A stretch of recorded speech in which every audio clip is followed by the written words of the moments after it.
one of the biggest manipulation tactics used by the government, by parents, by teachers, by whoever, bosses, authority figures, is this idea of something not being a big deal.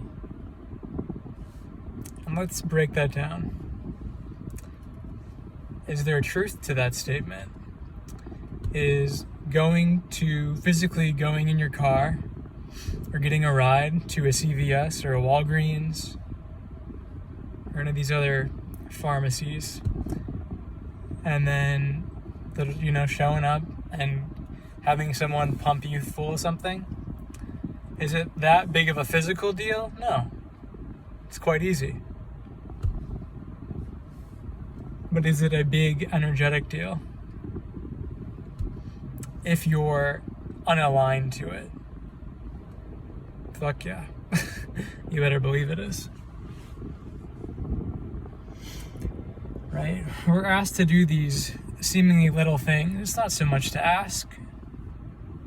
And because a lot of us hold shame, we don't question it. And because we feel bad about not doing it, we just do it anyways to avoid feeling that shame. But it's a very disempowering long-term game to play with yourself, because eventually it's going to catch up with you.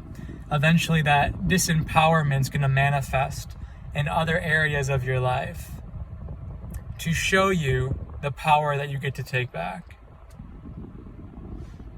So say, for example, you're living with a girlfriend and she wants you every time that you go out to pick something up for her at the store.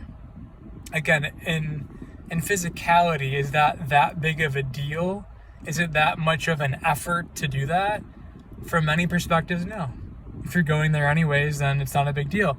And yet again, energetically, if this boyfriend values and honors his outings as his personal time to himself, or perhaps that's a boundary that allows him to come back to the relationship empowered, we have to look at that. That boyfriend has to look at that. That boyfriend, if he's acting in alignment and in his empowerment, then he gets to say no to the girlfriend.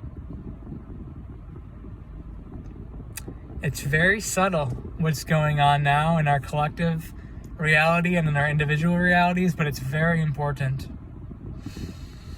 that we start to pay attention to what actually feels good and what doesn't feel good, regardless of expectations, folks. Regardless of what we're supposed to do and not supposed to do. Regardless of what the systems that be have deemed morally good, to be a good citizen, to be a good father, to be a good son, to be a good girlfriend, to be a good boyfriend. If you want an empowered, ease-filled, happy life, you need to look at this. You need to look at this. Because again, from many perspectives and from the physicality of it, it's not so much of a big deal. You're not being asked to, climb a mountain and come back down. It's much more subtle than that. This is an energy game. This is not as much of a physical game.